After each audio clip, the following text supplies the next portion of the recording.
तो हेलो बच्चों, स्वागत है सभी का फिर से एक बार वाइट व्यू अकेडमी के इस ऑनलाइन सेशन में। लेकिन आज छोटी सी एक हम लोगों ने चेंजमेंट किया है। वो चेंजमेंट क्या है कि आज हम लोग चैप्टर्स को उतना डीपली नहीं, आज हम लोग ऐसा करने वाले हैं कि आपके लिए एक नई सीरीज लॉन्च कर रहे हैं। वो सीरीज क्या है कि सर वो सीरीज है वन शॉट सीरीज।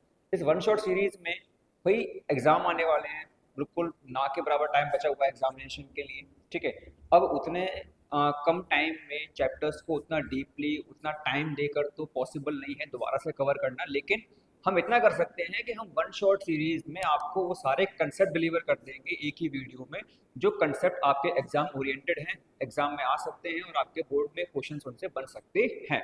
तो बिना देरी किए आज की अपनी वन शॉट सीरीज की स्टार्टिंग में हमारा जो पहला चैप्टर रहेगा वो रहेगा बायोलॉजी का फर्स्ट चैप्टर, लाइफ प्रोसेस। तो आज इसको स्टार्ट करने वाले हैं biology chapter first, life process in the one shot series. चलिए देखते हैं। स्टार्टिंग होती है कि सबसे पहला क्वेश्चन तो यही आता है माइंड में कि अगर चैप्टर का नाम हमें दिया गया लाइफ प्रोसेस, तो इस लाइफ प्रोसेस का मीन्स क्या है, what is the means of life process, और ये क्या क्या होती है।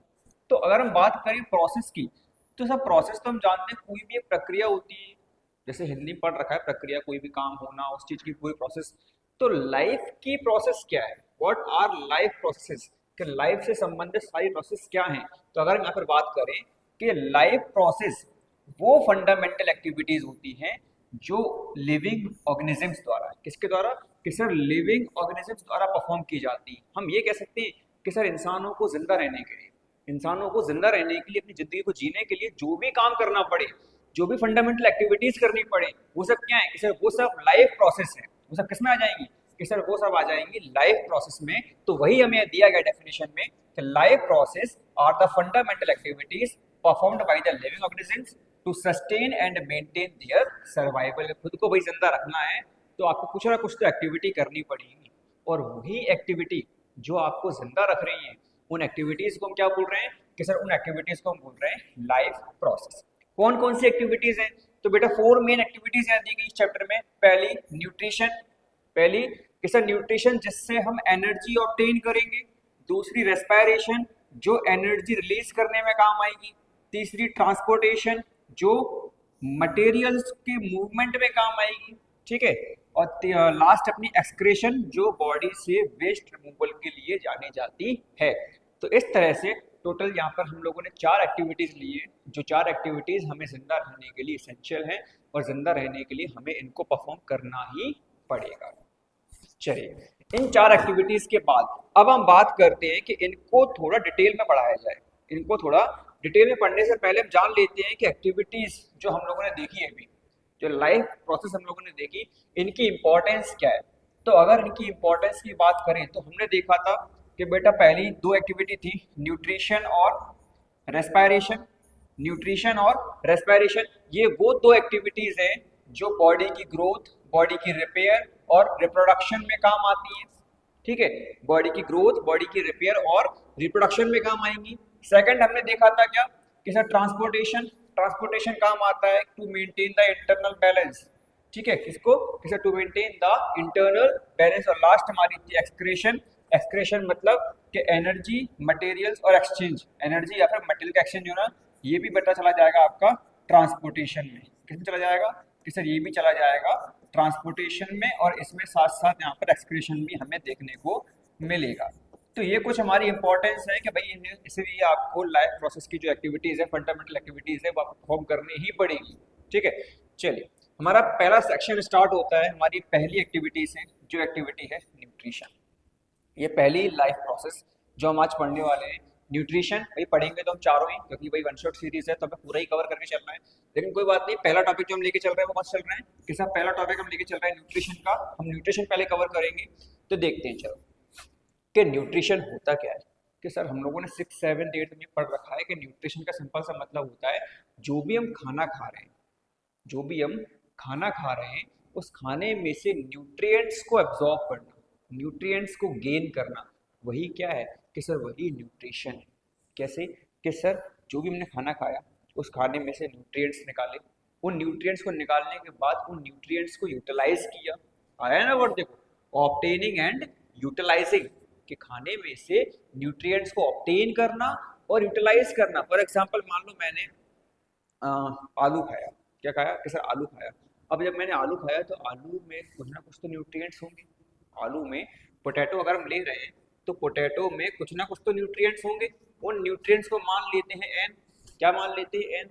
अब न्यूट्रिएंट्स अगर उसमें एन होंगे तो जब मैंने खाया तो by the process of digestion उसमें से वो न्यूट्रिएंट्स अलग होंगे और अलग होने के बाद हमारी बॉडी में डिफरेंट डिफरेंट बॉडी पार्ट्स में उसको यूटिलाइज कर लिया जाएगा, उसको इस्तेमाल कर लिया जाएगा, है ना। तो यही क्या कहलाता है कि सर यही कहलाएगा न्यूट्रिशन, कि जब हम अपने खाने में से या अपने खाने में मिलने वाले न्यूट्रिएंट्स को ऑब्टेन कर लेते हैं, अपनी न्यूट्रिएंट्स को खींच लेते हैं, ऑब्जॉर्व कर लेते हैं और उसको यूटिलाइज करते हैं, उसका इस्तेमाल करते हैं किसमें, किसा बॉडी की ग्रोथ, बॉडी की एनर्जी और बॉडी को मेंटेन करने के लिए, तो वो पूरी प्रोसेस न्यूट्रिशन कहलाएगी। यहाँ तक कोई डाउट बेटा। ये प्रोसेस क्या कहलाएगी सर, ये पूरी प्रोसेस न्यूट्रिशन कहलाएगी। क्या न्यूट्रिशन अकेला है या इसके कुछ टाइप्स भी हैं। तो याद रखना बेटा, न्यूट्रिशन के कुछ दो छोटे मोटे बेटे हैं जिसको हम बोलते हैं टाइप्स ऑफ न्यूट्रिशन। में टोटल मेनली दो ही टाइप आते हैं, पहला ऑटोट्रॉफिक, दूसरा हीटोट्रॉफिक। ये मेनली दो है, बट है तो और भी, जैसा पैरासाइटिक भी होता है, सेप्रोफाइटिक भी होता है, होलोजोइक भी होता है, लेकिन मैं बोल रहा हूँ ना कि जो मेन है उन मेन को अपन दो में लेकर चलते हैं। Autotrophic, autotrophic. ऑटो का मीन्स क्या होता है कि सर ऑटो मीन्स होता है भाई हमारा रिक्शा, रिक्शे वाले भैया। ऑटो मीन्स क्या होता है कि सर रिक्शा, लेकिन नहीं, यहाँ पर रिक्शा नहीं है।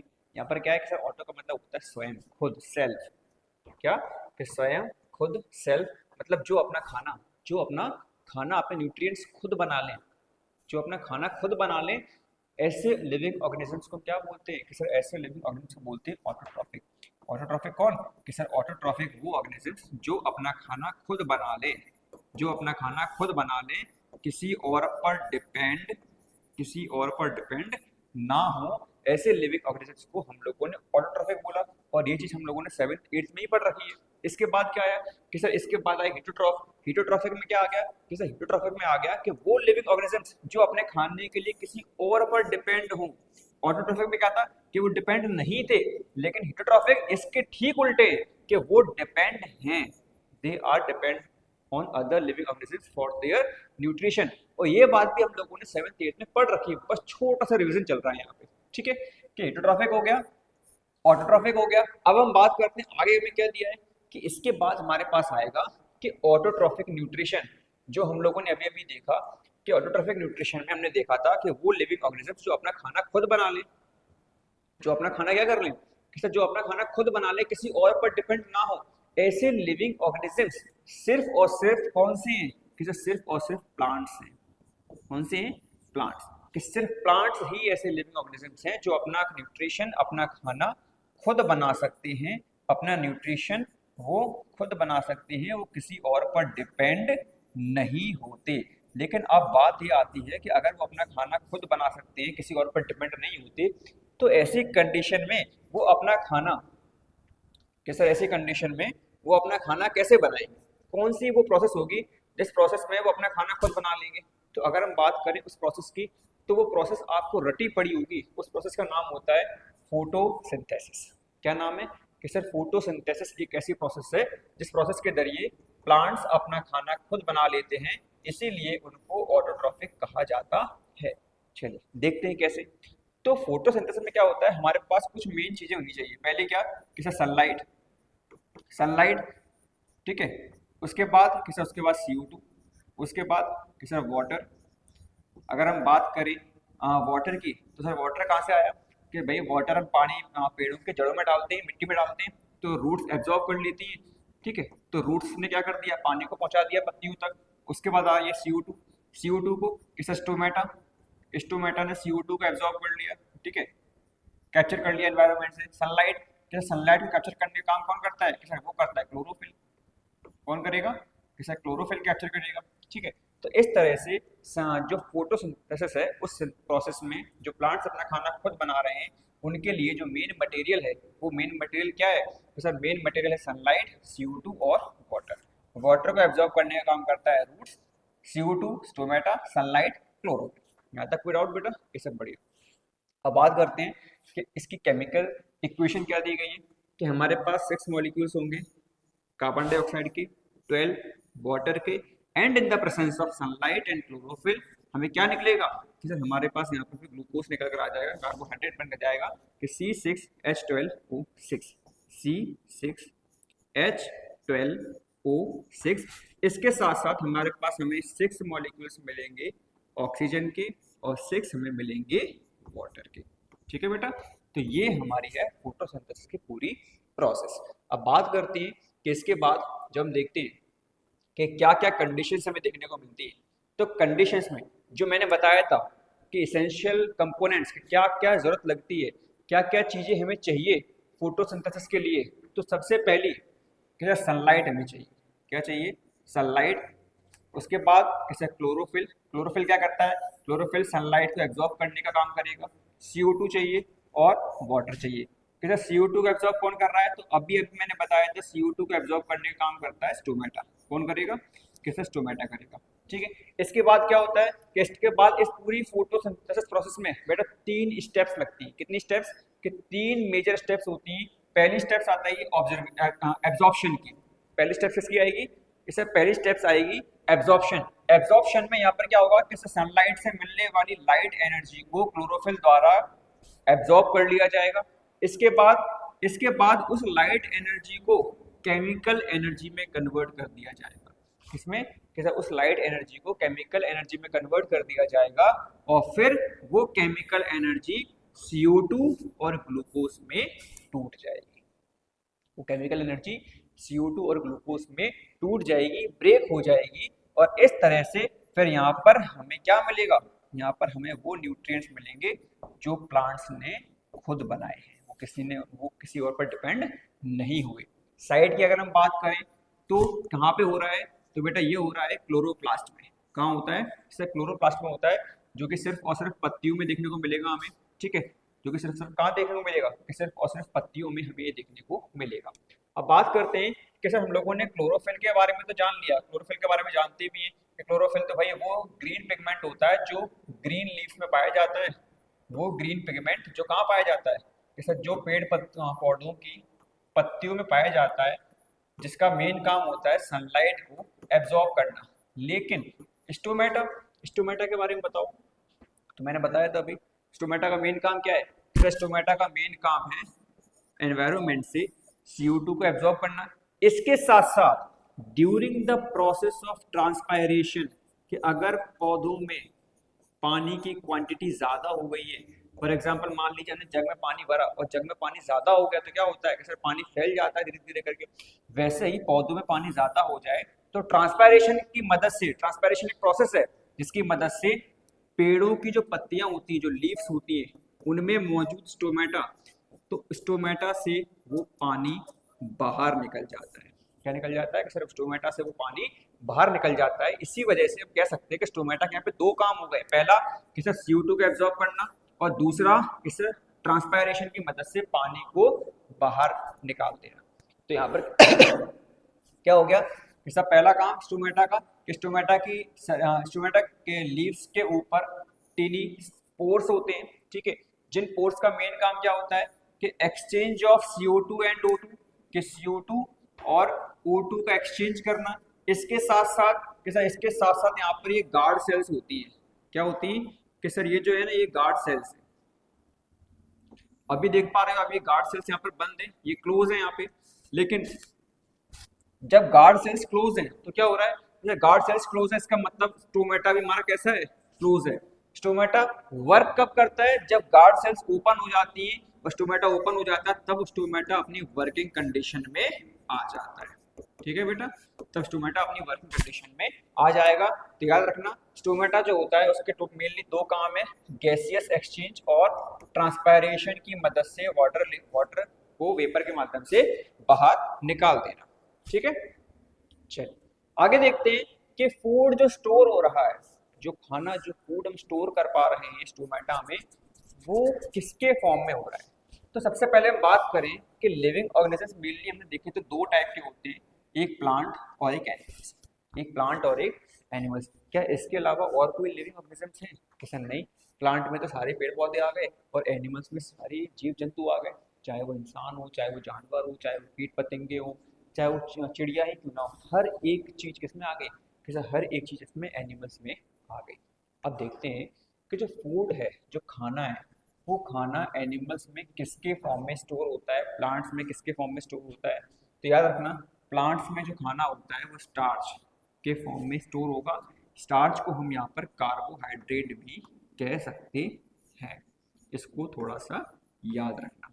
आगे हमें दिया गया एनिमल्स, के एनिमल्स में वो खाना ग्लाइकोजन के फॉर्म में स्टोर होगा। और याद रखना हमेशा कि जो ग्लाइकोजन के फॉर्म में स्टोर हो रहा है वो कहाँ होगा, कि सर वो लीवर और मसल्स में। वो छोटे छोटे पॉइंट सारे आपको यहाँ पे देखने को मिल जाएंगे, आपको ज़्यादा हड़बड़ाहट करने की जरूरत नहीं है, आपको हर एक पॉइंट मिलेगा। कि क्या देखा था कि फूड स्टोर कहाँ हो रहा है, कि फूड स्टोर प्लांट्स में स्टार्च के फॉर्म में हो रहा है, स्टार्च को हम कार्बोहाइड्रेट भी कह रहे हैं, और एनिमल्स में स्टोर हो रहा है ग्लाइकोजन के फॉर्म में।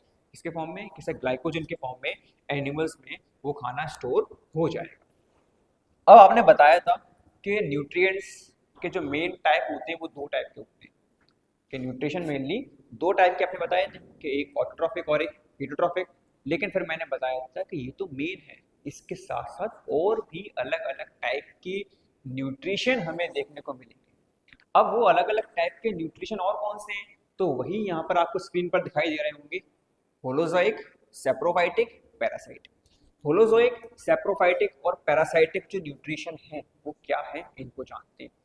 होलोजोइक की अगर हम बात करें तो होलोजोइक में एनिमल्स आ जाएंगे, एनिमल्स मेजरली ह्यूमंस आ जाएंगे। कौन आ जाएंगे, ह्यूमंस। इसके साथ साथ एक यूनिसेलुलर ऑर्गेनिज्म जो बहुत ज्यादा फेमस है, और जब भी यूनिसेलुलर ऑर्गेनिजम्स का नाम आता है तो उसका नाम हमेशा ही हमेशा आता है, क्या है, कि सर वो है अमीबा। क्या है, कि वो है अमीबा। अगर हम बात करें होलोजोइक न्यूट्रिशन की, तो होलोजोइक न्यूट्रिशन क्या है बताइए।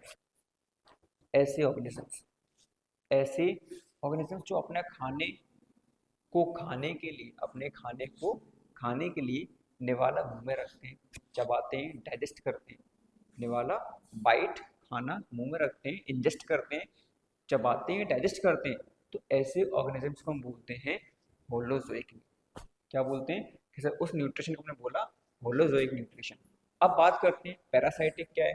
ठीक है, पैरासाइटिक, पैरासाइटिक का मतलब होता है कि वो ऑर्गेनिजम्स जो अपने न्यूट्रिशन, अपने नरिशमेंट, अपनी एनर्जी के लिए किसी और पर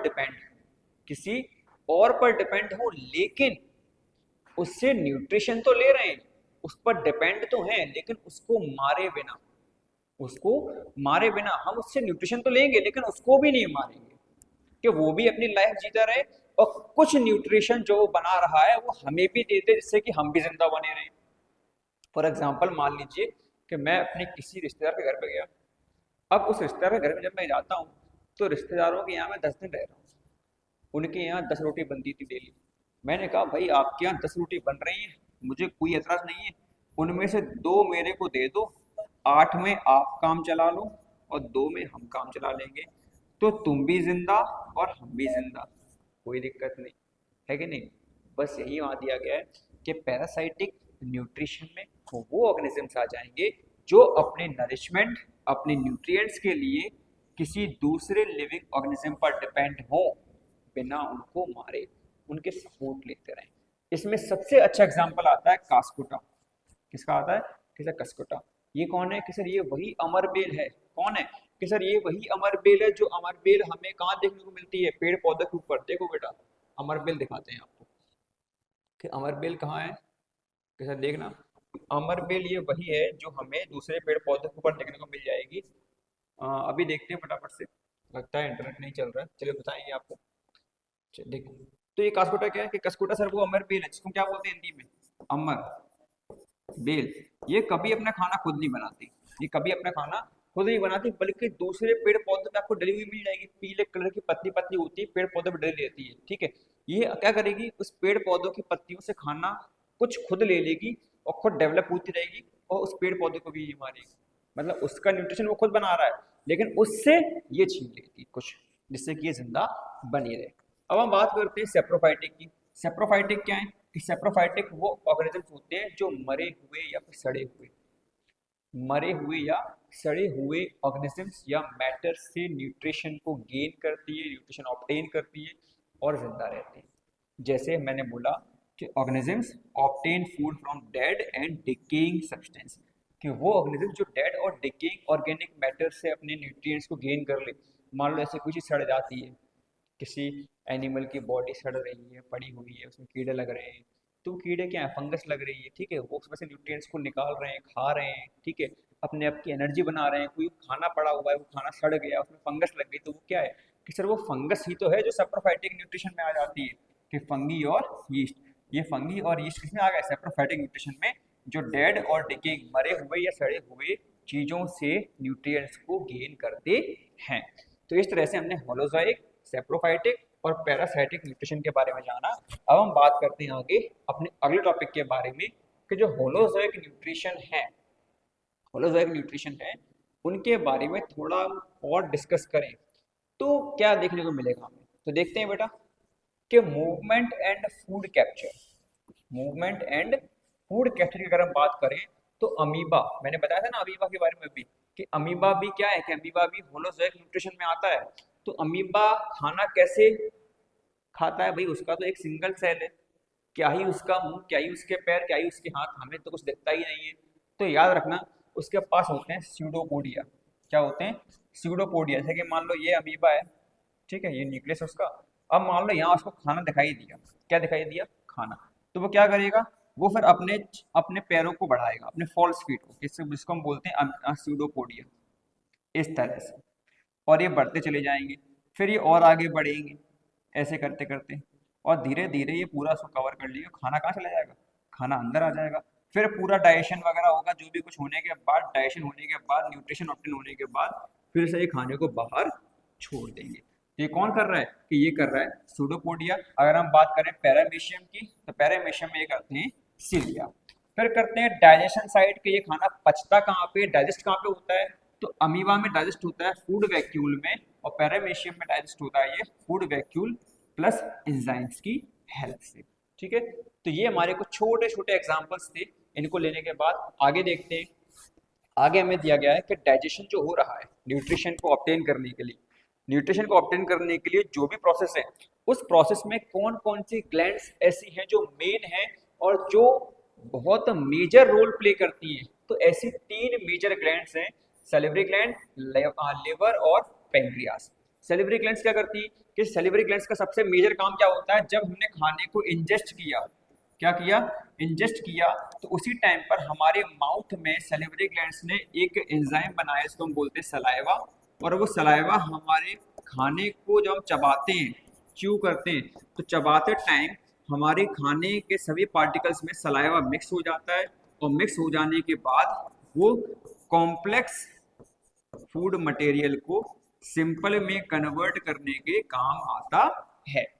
इसके बाद किसके बाद आता है, लिवर। लिवर का मेन काम क्या होता है, लिवर का मेन काम होता है बाइल जूस बनाना।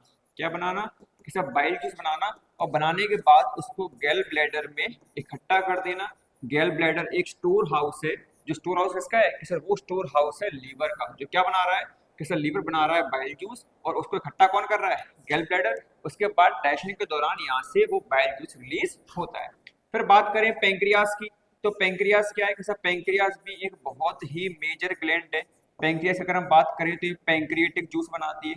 इसके साथ साथ सर हम लोगों ने पढ़ रखा है कि एक और चैप्टर आपने बताया था जहाँ पर हार्मोन्स की बात चल रही थी, उन हार्मोन्स में आपने बताया था कि पेंक्रियास 2 मेजर हार्मोन्स भी बनाती है, एक इंसुलिन और एक ग्लाइकोजन, एक इंसुलिन और एक ग्लाइकोजन। तो लेकिन यहाँ पर इसका कोई काम नहीं है, यहाँ पर हम यहाँ पर बात कर रहे हैं उन ग्लैंड्स की और उन एंजाइम्स की जो डाइजेशन में काम आएंगे। तो याद रखना पेंक्रियास जो होती है, पेंक्रियास बनाती है पेंक्रिएटिक जूस, ठीक है। तो यहाँ पर टोटल 3 ग्लैंड्स को लेकर चल रहे हैं। जो 3 ग्लैंड्स हैं, ये वो ग्लैंड्स हैं मेजर जो हमारे डाइजेशन के दौरान, न्यूट्रिशन ऑब्टेन प्रोसेस के दौरान हमारी हेल्प करेंगी।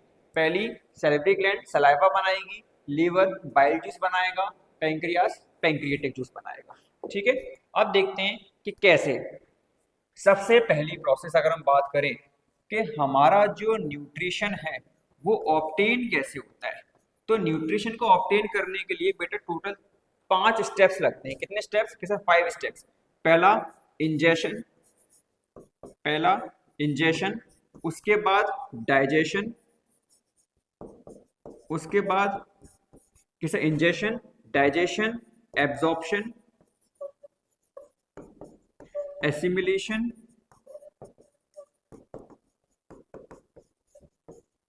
और फिर अपना आता है एक्सक्रीशन। क्या आएगा कि सर फिर लास्ट अपना आएगा एक्सक्रीशन। अब इन स्टेप्स के बारे में जानते हैं और फिर हमारा न्यूट्रिशन वाला टॉपिक फिनिश देखते हैं। इंजेशन क्या है कि इंजेशन मतलब जब माउथ हमारे खाने कौन चबा रहा है, सर दांत हमारे खाने को चबाते हैं, उस टाइम पर सलिवरी अमाइलेज क्या करता है कि जो सलाइवा रिलीज होता है वो स्टार्च को तोड़ देता है शुगर में, स्टार्च को तोड़ देता है शुगर में, जिसको अपन माल्टोस वगैरह भी बोलते हैं। और ईसोफेगस जो हमारी फूड पाइप होती है, जो हमारी फूड पाइप होती है, वो खाने को, वो हमने जो खाना चबाया उस खाने को कहाँ तक ले जाएगी, हमारे स्टमक तक लेकर जाएगी, जिसको हम बोलते हैं ईसोफेगस। और याद रखना खाने को माउथ से स्टमक तक ले जाने के लिए ईसोफेगस एक मूवमेंट करती है मसल्स का, contract and relax, contract and relax, जिस मूवमेंट को पेरिस्टाल्सिस भी कहा जाता है। इसके बाद जब हमारा खाना स्टमक में आया, कहाँ आया, स्टमक में, तो स्टार्ट होगा डाइजेशन। क्या होगा कि तब स्टार्ट होगा डाइजेशन। और स्टमक में आने के बाद स्टमक में होता है HCl। क्या होता है, HCl होता है, जो कि एक एसिडिक मीडियम बनाएगा। अब HCl है हाइड्रोक्लोरिक एसिड, तो जाहिर सी बात है हमारे पेट की मसल्स को ये नुकसान पहुंचा सकता है। तो उससे बचाने के लिए हमारे पेट के चारों ओर एक लेयर बनी होती है म्यूकस की। किसकी लेयर बनी होती है कि म्यूकस की एक लेयर बनी होती है। वो म्यूकस की लेयर हमारे पेट को HCl से प्रोटेक्शन देती है, HCl से प्रोटेक्शन देती है और हमारे पेट को कोई नुकसान नहीं पहुंचता। इसके बाद वहां पर एक एंजाइम रिलीज होता है पेप्सिन, और ये पेप्सिन हमारे उस खाने में मौजूद प्रोटीन को डाइजेस्ट करने में हेल्प करता है। चलिए आगे देखते हैं कि हमारा जो नेक्स्ट स्टेप आता है कि हमने इंजेक्शन कर लिया, खाने को चबा लिया, डाइजेस्ट कर लिया, मतलब खाने को पेट में आ गया है, पेट में आने के बाद एसिड ने उसको तोड़ा, पेप्सिन ने प्रोटीन को तोड़ा, डाइजेस्ट किया, और म्यूकस ने हमारे पेट को उस एसिड से प्रोटेक्ट किया। अब डाइजेशन होने के बाद हमारा खाना पहुंचाया जाएगा स्मॉल इंटेस्टाइन में, और यहाँ हमारी आ गई थर्ड स्टेप, जिसको हम बोलते हैं एब्जॉर्प्शन। क्या बोलेंगे कि सर ये हमारी स्टेप आ गई एब्जॉर्प्शन की। देखिए थर्ड स्टेप हमें दिया गया है कि जब हमारा खाना पहुंच जाएगा कहाँ पे, स्मॉल इंटेस्टाइन में, तो स्मॉल इंटेस्टाइन में क्या होगा कि यहाँ पर बाइल जूस प्रोड्यूस होगा। जो लीवर ने बाइल जूस बनाया था ना, कि लीवर ने क्या बनाया था, बाइल जूस, जो कहाँ इकट्ठा था, गैल ब्लैडर में।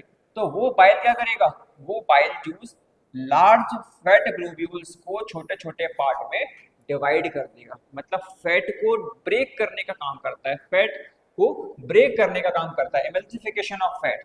फिर क्या होगा कि सर पेंक्रियास के द्वारा मिलने वाले पेंक्रियाटिक जूस जैसे कि एमाइलेज, ट्रिप्सिन, लाइपेज, ये भी अलग अलग न्यूट्रिएंट्स को ब्रेक करने का काम करेंगे।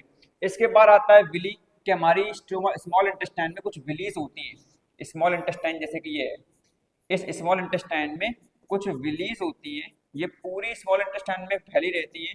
इनका मेन काम होता है कि इनका मेन काम क्या होगा कि खाने में से न्यूट्रिएंट्स को एब्जॉर्ब कर लेना, खाने में से न्यूट्रिएंट्स को एब्जॉर्ब कर लेना। और एक एडवांटेज ये है कि इससे सरफेस एरिया इंक्रीज हो जाता है एब्जॉर्प्शन का, कि इससे एब्जॉर्प्शन का सरफेस एरिया इंक्रीज हो जाता है और हमारे न्यूट्रिएंट्स एब्जॉर्ब हो जाते हैं। एब्जॉर्ब हो जाने के बाद बाहर मौजूद सेल्स को वो ट्रांसफर कर दिए जाते हैं, बाहर मौजूद सेल्स को वो ट्रांसफर कर दिए जाते हैं। इस तरह से यहाँ हमारा पूरा एब्जॉर्प्शन फिनिश। अब हम बात करते हैं खाने को कहाँ पहुंचाया जाएगा। अब पूरे खाने को कहाँ पहुंचाया जाएगा, एसिमिलेशन के लिए लार्ज इंटेस्टाइन में, एसिमिलेशन के लिए लार्ज इंटेस्टाइन में, और वहां पर होगा फिर वहां पर होगा फिर से एब्जॉर्प्शन।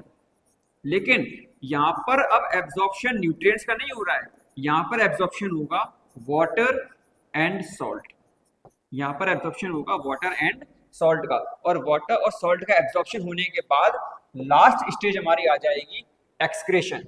क्या आ जाएगी कि सर लास्ट स्टेज आएगी एक्सक्रेशन, और फिर हमारे इजेशन, फिर हमारे खाने को हमारी बॉडी से रिमूव कर दिया जाएगा। खाने को बॉडी से रिमूव किया जाएगा, अरे नहीं सर, खाने को अब रिमूव थोड़ी किया जाएगा, हम रिमूव करेंगे वेस्ट प्रोडक्ट, जो बचा हुआ अनएब्जॉर्ब्ड फूड मटेरियल है, ठीक है, उस पूरे फूड मटेरियल को, उस पूरे वेस्ट प्रोडक्ट को हमारी बॉडी से बाहर कर दिया जाएगा by the process of digestion.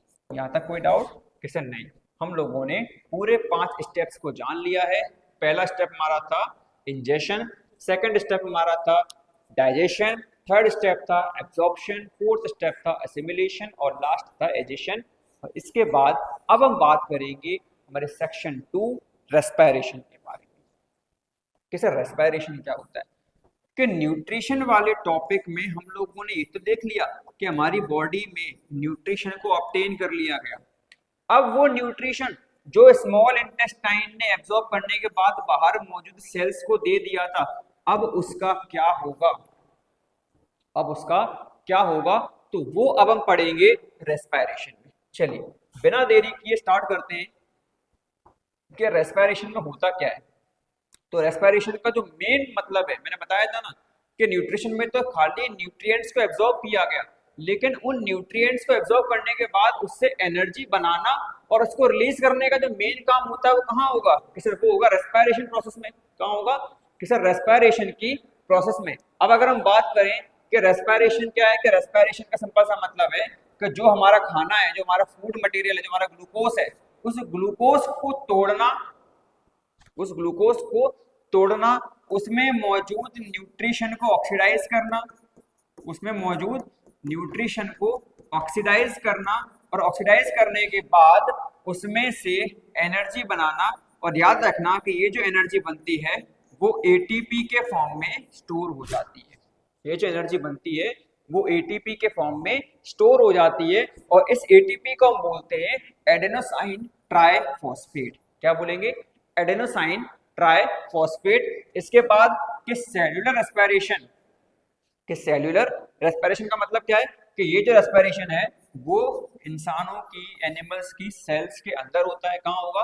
किसी सेल्स के अंदर। और इसकी टोटल 2 जगह होती है। एक होता है माइटोकॉन्ड्रिया, एक कहाँ? किसी एक तो माइटोकॉन्ड्रिया और दूसरा आता है साइटोप्लाज्म। माइटोकॉन्ड्रिया और साइटोप्लाज्म, लेकिन मेजरली आपको माइटोकॉन्ड्रिया ही देखने को मिलेगा, क्योंकि सेल्स के अंदर माइटोकॉन्ड्रिया को power house of the cell भी कहा जाता है। क्या कहा जाएगा? जैसे power house of the cell, क्योंकि यहीं पर सेल्स में रेस्पिरेशन की प्रोसेस से न्यूट्रिएंट्स में से एनर्जी को बनाया जाता है। क्या? जैसे माइटोकॉन्ड्रिया ही वो जगह है जिसको पावर हाउस ऑफ सेल कहा जाता है। क्यों? क्योंकि यहीं पे सेल में न्यूट्रिशन से एनर्जी को बनाया जाएगा। कोई डाउट? कि सर नहीं, कोई डाउट नहीं है, समझ में आ गया है। आगे बढ़ते हैं। अब देखते हैं आगे कि आप लोगों ने देखा होगा कि सर न्यूट्रिशन हमने ले लिया, रेस्पिरेशन ले ली, लेकिन आपने ये नहीं बताया कि रेस्पिरेशन प्रोसेस में हमने ये तो देख लिया कि सेल्स में जो न्यूट्रिएंट्स हैं, वो न्यूट्रिएंट्स से हमने क्या बनाई? एनर्जी बनाई। लेकिन उसके लिए और क्या क्या लगा? उस एनर्जी को बनाने के लिए क्या क्या मटेरियल रिक्वायर थे? तो एनर्जी को ऑब्टेन करने के लिए जो हमारे पास ग्लूकोज था, वो ग्लूकोज हमें चाहिए ही चाहिए, क्योंकि वो ग्लूकोज तो ऑलरेडी सेल में मौजूद है ही, जब हमने न्यूट्रिएंट्स एब्जॉर्ब कर लिया था। इसके बाद हमें ऑक्सीजन भी चाहिए, क्योंकि अभी एक आपने वर्ड बताया था। क्या बताया था? कि आपने बताया था कि न्यूट्रिएंट्स को ऑक्सीडाइज किया जाता है। अब न्यूट्रिएंट्स को ऑक्सीडाइज करेंगे तो ऑक्सीजन तो चाहिए, और ऑक्सीजन कहाँ से आए? तो फिर एक प्रोसेस आती है ब्रीथिंग। क्या आएगी? कि ब्रीथिंग, जहां पर हम फिजिकल प्रोसेस के द्वारा अपनी नोस्ट्रिल्स से क्या करते हैं? अपने नाक से, इस नाक से क्या करते हैं? इसे गैसियस एक्सचेंज करते हैं, गैस को एक्सचेंज करते हैं कि कार्बन डाइऑक्साइड को बाहर छोड़ देते हैं और ऑक्सीजन को अंदर ले लेते हैं। ठीक है, ये होता कहाँ है? सर लंग्स में होता है। कहाँ होता है? कि लंग्स में। और इस पूरी प्रोसेस में एनर्जी का यूज होता है, एनर्जी बनती नहीं है। एनर्जी का इस्तेमाल करके हम गैस को एक्सचेंज कर पा रहे हैं, गैस को ले पा रहे हैं। लेकिन रेस्पिरेशन क्या है? कि सर रेस्पिरेशन एक ऐसी प्रोसेस जिस प्रोसेस में एनर्जी को बनाया जाएगा, एनर्जी रिलीज की जाएगी। ये कहाँ होगा? कि सेल्स में, या तो माइटोकॉन्ड्रिया या फिर साइटोप्लाज्म में, और इसमें एनर्जी को रिलीज किया जाएगा। एनर्जी का इस्तेमाल नहीं होगा। किसके फॉर्म में? कि सर एटीपी के फॉर्म में एनर्जी रिलीज की जाएगी। एटीपी के फॉर्म में एनर्जी को रिलीज किया जाएगा। ठीक है बेटा, कोई डाउट यहाँ तक? हमने बताया था आपको कि आपने अभी पूछा, अभी क्वेश्चन आया था कि रेस्पिरेशन तो हो रहा है, एनर्जी तो बन रही है, लेकिन क्या क्या मटेरियल चाहिए एनर्जी को बनाने के लिए? तो पहला, जैसे ग्लूकोज चाहिए हमें, ग्लूकोज दे दो और ऑक्सीजन दे दो, हम एनर्जी बना देंगे, हम एनर्जी बना देंगे। तो उसी पे चर्चा करते हैं कि एनर्जी को बनाने के लिए, रेस्पिरेशन के लिए दो टॉपिक होते हैं, पहला एरोबिक और दूसरा अनएरोबिक।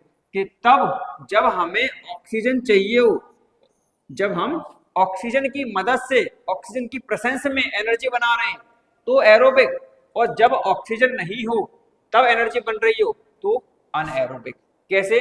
कैसे? जब हमारे पास ग्लूकोज हो प्लस ऑक्सीजन हो, उसकी मदद से जब हम एनर्जी बनाते हैं तो वो हमारा कहलाता है एरोबिक रेस्पिरेशन। और जब हमारे पास ग्लूकोज हो लेकिन, याद रखना, लेकिन ऑक्सीजन नहीं है, उस कंडीशन में क्या करते हैं, कैसा, उस कंडीशन में जब हम बनाते हैं अपनी एनर्जी, तब क्या होता है कि तब एनर्जी तो बनेगी, लेकिन एनर्जी के बनने के साथ साथ तब हमें लैक्टिक एसिड भी बनती हुई दिखाई देगी। ध्यान से देखना बेटा कि एरोबिक रेस्पिरेशन वो जिस रेस्पिरेशन में ग्लूकोज को एनर्जी के साथ ऑक्सीडाइज करवाकर हमने ग्लूकोज को ऑक्सीजन के साथ ऑक्सीडाइज करवाकर ऑक्सीजन की प्रेजेंस में क्या बनाई, एनर्जी बनाई। और जब हम ग्लूकोज से एनर्जी तो बना रहे हैं लेकिन without the presence of oxygen, तो वो क्या कहलाएगी, वो कहलाएगा एनएरोबिक। तो एरोबिक जब हमारा रेस्पिरेशन में एनर्जी बनाने के लिए ऑक्सीजन का इस्तेमाल किया जाए, और एनारोबिक कि जब एनर्जी बनाने के लिए ऑक्सीजन का इस्तेमाल नहीं किया जाए। ठीक है, तो इसको अपन बोलते हैं एरोबिक और अनएरोबिक रेस्पिरेशन।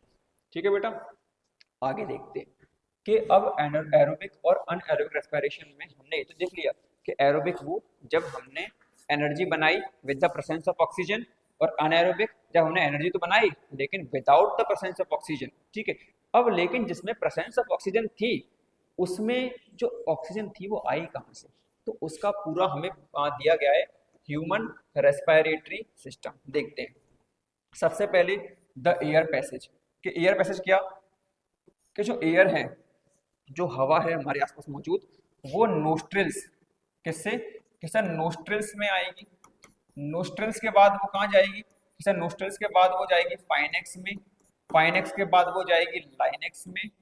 ठीक है, उसके बाद वो जाएगी ट्रेकिया में, ट्रेकिया के बाद कहाँ जाएगी, ट्रेकिया के बाद वो जाएगी ब्रोंकी, ट्रेकिया के बाद ब्रोंकी, ब्रोंकी के बाद ब्रोंक्यूल्स, ब्रोंकी के बाद ब्रोंक्यूल्स, उसके बाद वो जाती है एल्वियोली। और इस तरह से वो पूरी ऑक्सीजन, वो पूरी एयर हमारे लंग्स में मिक्स हो जाती है। पूरे लंग्स के पार्ट है, ये पूरी लंग्स का मैकेनिज्म है आपके सामने। ठीक है, इसके बाद क्या होता है कि जो एल्वियोली है, उन एल्वियोलीज को एयर सैक्स भी बोला जाता है क्योंकि इनमें एयर ट्रैप हो जाती है, इनमें एयर ट्रैप हो जाती है। ये क्या है कि सर ये है साइट, ये वो जगह है जहाँ पर गैसियस एक्सचेंज होता है, जहाँ पर गैसियस एक्सचेंज होता है। कैसे कि ऑक्सीजन बाहर से आई तो उसको सेल्स को दे दिया गया, सेल्स को दे दिया गया, उस सेल ने इस ऑक्सीजन का इस्तेमाल करके रेस्पिरेशन किया, और रेस्पिरेशन करने के बाद क्या बनाई कि सर रेस्पिरेशन करने के बाद उसने एनर्जी बनाई। कौन सी प्रोसेस है एनर्जी की कि सर ये है एरोबिक।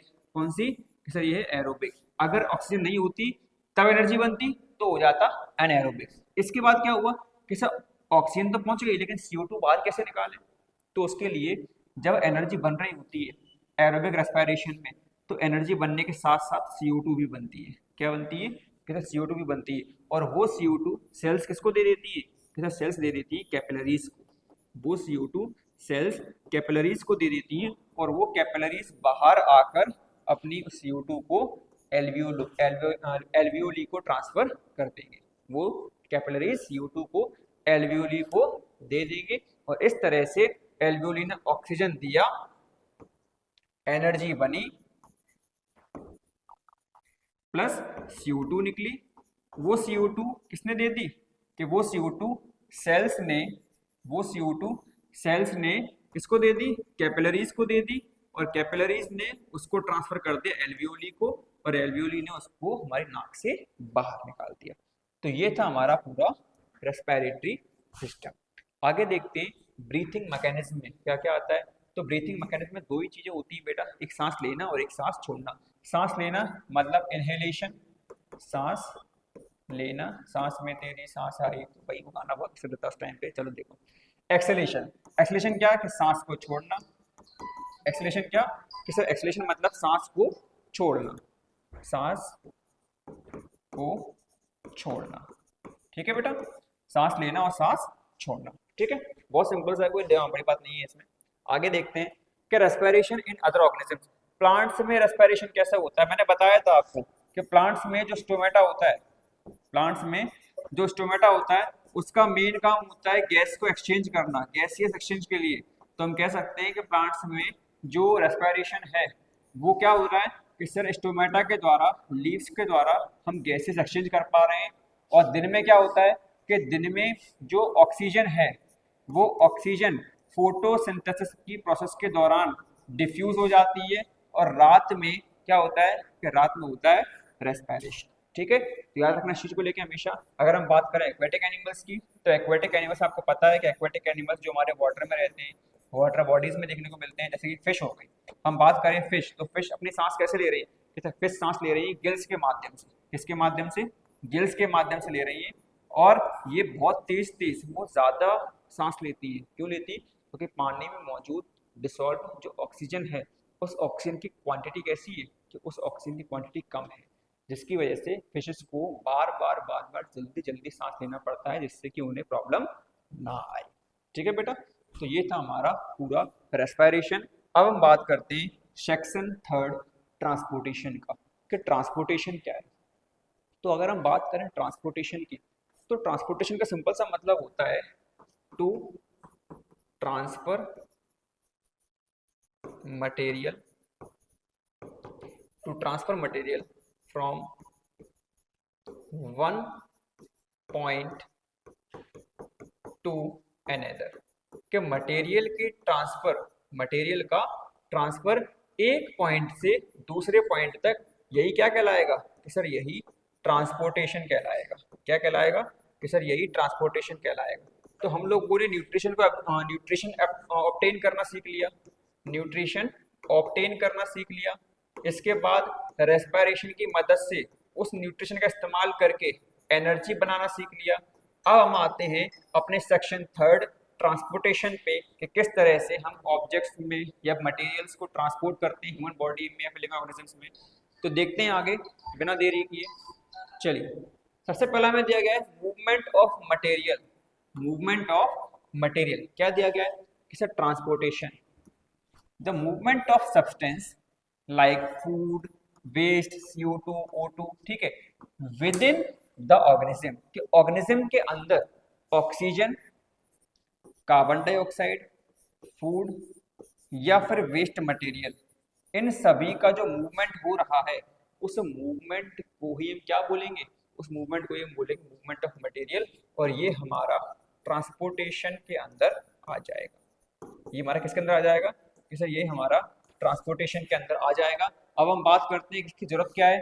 तो इसकी जरूरत कहाँ है, it ensures a constant supply of resource to every single cell for metabolic activities.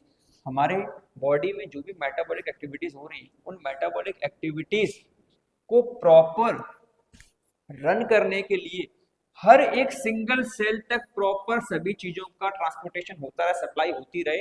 इसीलिए ट्रांसपोर्टेशन यहाँ पर इंपॉर्टेंट है, कोई डाउट कि नहीं। अगर हम बात करें ह्यूमन सर्कुलेटरी सिस्टम की, तो ह्यूमन सर्कुलेटरी सिस्टम में कुछ मेन जो पॉइंट होते हैं वो क्या है, जैसे प्लाज्मा हो गया, सेल्स हो गई, वेसल्स हो गई, पंप हो गया। प्लाज्मा क्या, कि प्लाज्मा हमारे ब्लड का 55% लिक्विड मीडियम बनाता है। सेल्स जिनमें आरबीसी आ जाती है, डब्ल्यूबीसी आ जाती है।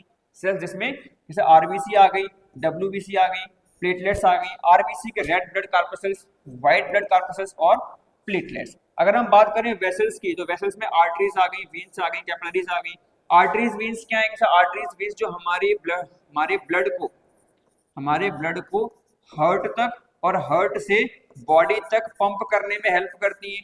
कैपिलरीज कैपिलरीज जो CO2 को कहाँ ले जाती है, CO2 के एल्वियोली तक ले जाती है, जिससे कि CO2 बाहर निकाली जा सके। और पंप करने का काम कौन करता है कि पंप करने का काम करता है हार्ट। हार्ट के पास होते हैं टोटल 4 चैम्बर्स, जिन 4 चैम्बर्स में 2 चैम्बर काम करते हैं डी ऑक्सीजनेटेड ब्लड के लिए और 2 चैम्बर काम करते हैं ऑक्सीजनेटेड ब्लड के लिए। इस तरह से पूरा ह्यूमन सर्कुलेटरी सिस्टम काम करता है। चलिए देखते हैं हार्ट के बारे में। अगर हम हार्ट की बात करें तो मैंने बताया था हार्ट में टोटल 4 चैम्बर्स होते हैं। कितने कि सर हार्ट में टोटल 4 चैम्बर्स होते हैं। कितने चैम्बर्स के? टोटल 4 चैम्बर्स होते हैं।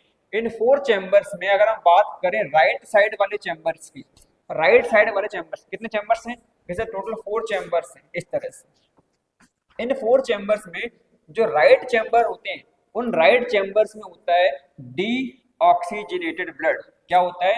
डी ऑक्सीजनेटेड ब्लड, जो हमारी बॉडी से लंग्स तक पहुंचाया जाता है और लंग्स इनमें ऑक्सीजन फिल कर देता है और वापस से हमारी बॉडी में ट्रांसफर कर दिया जाता है। तो बॉडी टू लंग्स पहुंचाने के लिए वो जो ब्लड था वो कहां से निकला?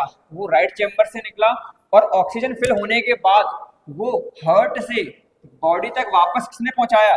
कि वो पहुंचाया लेफ्ट साइड वाले चैम्बर्स ने। किसने? किसे? लेफ्ट साइड वाले चैम्बर्स ने। याद रखना कि हार्ट का सिर्फ इतना सा, सॉरी ब्लड का इतना सा काम नहीं है कि सिर्फ वो हार्ट तक गया और हार्ट ने वापस पहुंचा दिया, नहीं। हार्ट का मेन काम है उस ब्लड को बॉडी से खींचना, खींचकर लंग्स तक लेके जाना, लंग्स उसमें ऑक्सीजन फिल करेगा और फिर वापस से लंग्स से लेकर बॉडी में ट्रांसफर कर देना। ये मेन काम होता है हार्ट का। इसीलिए right chambers for deoxygenated blood और left chamber is for oxygenated blood. अब हम बात करें डबल सर्कुलेशन की। कि डबल सर्कुलेशन क्या है? कि इसका मतलब है कि जो ब्लड है वो ब्लड हार्ट से 2 बार पास होता है। एक पूरी कंप्लीट साइकिल में हार्ट ब्लड से 2 बार पास होगा, जिसमें क्या होता है कि इस 2 बार पास होने की वजह से ही इसको डबल सर्कुलेटरी सिस्टम कहा जाता है। आगे हमें दिया गया है कि जो ब्लड वेसल्स हैं, अगर हम बात करें आर्टरीज की, तो आर्टरीज का मेन काम क्या है? जैसे आर्टरीज का मेन काम है ब्लड को हार्ट से बॉडी में लेके जाना, पूरी बॉडी में फैला देना। और वीन्स का मेन काम क्या है? कि बॉडी से ब्लड को हार्ट तक लेके जाना, बॉडी से ब्लड को हार्ट तक लेके जाना। आर्टरीज की जो वॉल्स होती है वो थिक और इलास्टिक होती है, जिससे कि वो ब्लड प्रेशर झेल सके, और इसमें कोई भी वाल्व्स नहीं होते, क्योंकि हार्ट से बॉडी तक जाना है तो भाई जाने दो, कोई दिक्कत नहीं है। लेकिन वेन्स पतली होती हैं और इनमें वाल्व्स होते हैं, क्योंकि ब्लड क्या हो रहा है कि ब्लड बॉडी से ऊपर की ओर जा रहा है, हार्ट की ओर, इसीलिए ब्लड वापस ना मुड़ जाए, वापस नीचे ना आ जाए, इसीलिए इनके बीच में वाल्व्स लगे होते हैं जिससे कि ब्लड रुके नहीं। ठीक है। फिर आता है कैपिलरी। मैंने बताया था कैपिलरी का मेन काम क्या होता है? एक्सचेंज के लिए, कि ये CO2 को ले लेता है सेल्स से क्या करता है कि सेल्स से ये CO2 को ले लेता है और लेने के बाद ये लीवर को, सॉरी ये हमारे लंग्स को दे देता है, जिससे कि उसमें क्या हो जाए, जिससे कि उसमें से मौजूद CO2 बाहर निकल जाए। कोई डाउट? कि सर नहीं, कोई डाउट नहीं, समझ में आ गया है। तो आगे देखते हैं ट्रांसपोर्टेशन। हमने एनिमल्स में तो देख लिया, अब हम देखते हैं प्लांट्स में कि जाइलम और फ्लोएम प्लांट्स के वो 2 इंपॉर्टेंट ऑर्गन्स हैं जो बहुत मेजरली काम आते हैं ट्रांसपोर्टेशन में। अगर हम बात करें जाइलम की, तो जाइलम क्या कि जाइलम सर वाटर और मिनरल्स को रूट्स से पूरे प्लांट में ट्रांसफर करेगा। और फ्लोएम फूड मटेरियल और एनर्जी या न्यूट्रिएंट्स को, लीव्स में से, क्योंकि बनता तो लीव्स में ही है, लीव्स में से पूरे प्लांट बॉडी में ट्रांसफर करेगा। इसीलिए यहाँ पर टोटल मेनली 2 पार्ट आते हैं, एक जाइलम और फ्लोएम। जाइलम जो वाटर और मिनरल को ट्रांसफर करे और फ्लोएम जो फूड मटेरियल एंड एनर्जी या न्यूट्रिएंट्स को ट्रांसफर करने का काम करे। तो ये हो गए हमारे ट्रांसपोर्टेशन इन प्लांट्स। तो ट्रांसपोर्टेशन टॉपिक पढ़ने के बाद अब हम बढ़ते हैं हमारे लास्ट टॉपिक एक्सक्रीशन के ऊपर। किसके ऊपर? एक्सक्रीशन के ऊपर। ट्रांसपोर्टेशन कोई बहुत बड़ा टॉपिक नहीं था, बस ये देखना था कि किस तरह से हमारी बॉडी में ब्लड का ट्रांसपोर्टेशन हो रहा है, हार्ट काम कर रहा है, ठीक है, आर्टरीज हो गई, वेन्स हो गई, कैपिलरीज हो गई, ठीक है, और क्या था कि सर लंग्स हो गया, ठीक है। अब हम लेकिन बात करेंगे किसकी? जैसे अब हम बात करेंगे एक्सक्रेशन, और ये हमारी आज की लास्ट टॉपिक रहेगा। इसके बाद हमारा वन शॉट फिनिश। चलिए, एक्सक्रेशन क्या है? कि excretion is the waste management. क्या है कि सर, वेस्ट मैनेजमेंट है, मतलब हमारी बॉडी में वेस्ट मैनेज करना।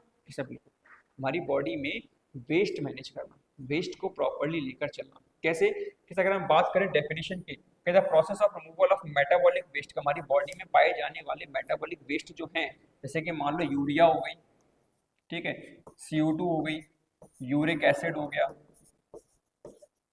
और हम बात करें कि जो भी अदर मटेरियल हैं, जो भी अदर वेस्ट मटेरियल हैं जो हमारी सेल्स के द्वारा बनाए जाते हैं, उनको रिमूव करने के काम को ही हम क्या बोलते हैं? एक्सक्रेशन बोलते हैं। और इसकी ज़रूरत इसलिए है क्योंकि ये टॉक्सिक है। कैसे टॉक्सिक?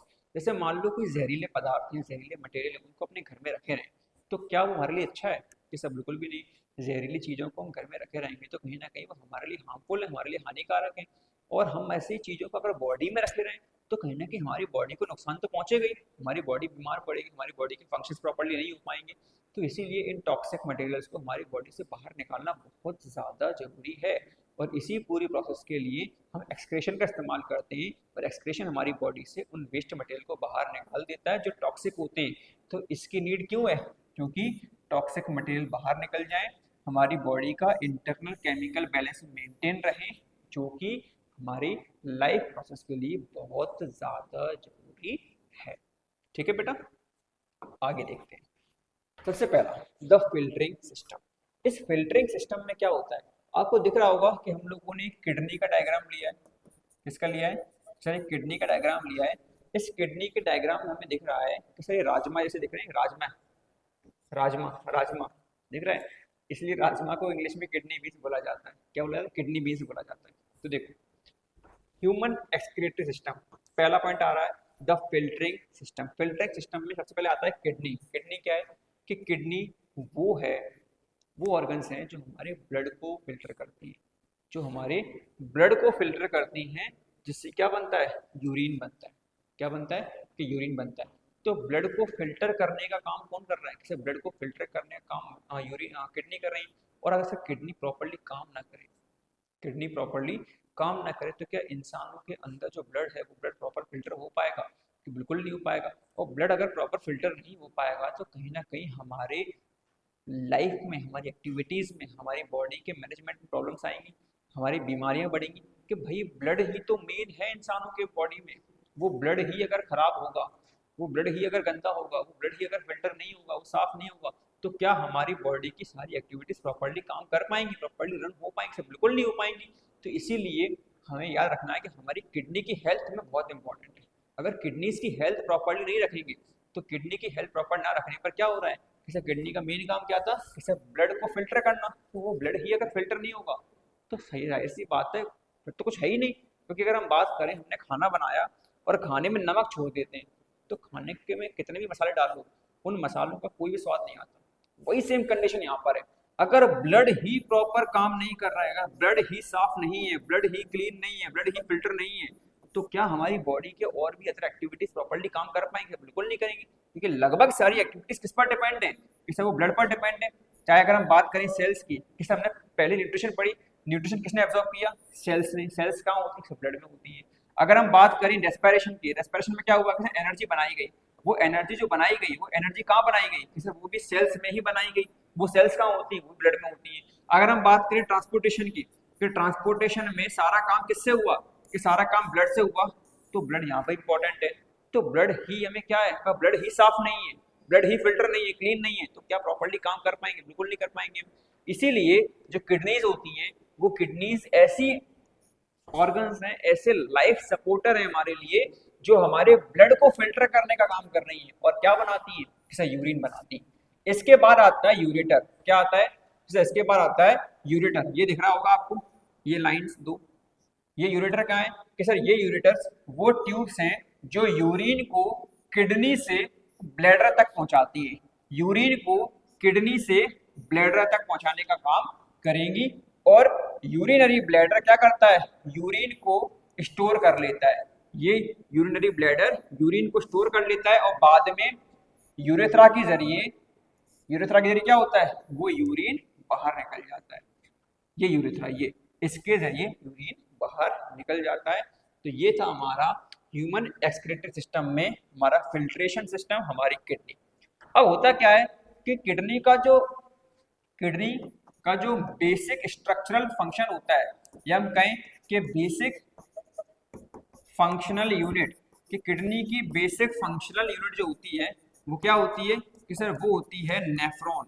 क्या होगा कि सर वो होती है नेफ्रॉन। अगर हम नेफ्रॉन की बात करें तो नेफ्रॉन टोटल 4 स्टेज परफॉर्म करता है। टोटल 4 स्टेज होती है फिल्ट्रेशन, कि ब्लड हमारा फिल्टर होगा। कहाँ होगा फिल्टर? कि ग्लोमेरुल्स में और बोमेन्स कैप्सूल में।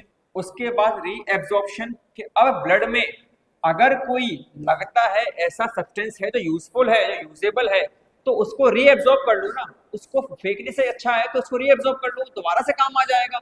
मान लीजिए हमने ब्लड को फिल्टर किया, ब्लड को फिल्टर करते टाइम कभी कभी ऐसा होता है कि जल्दबाजी में कोई काम रह गया, कोई सब्सटेंस ऐसा था जो इंपॉर्टेंट था, यूजफुल था, लेकिन रह गया, एब्जॉर्ब नहीं हो पाया, तो उसको रीएब्जॉर्ब कर लो ना।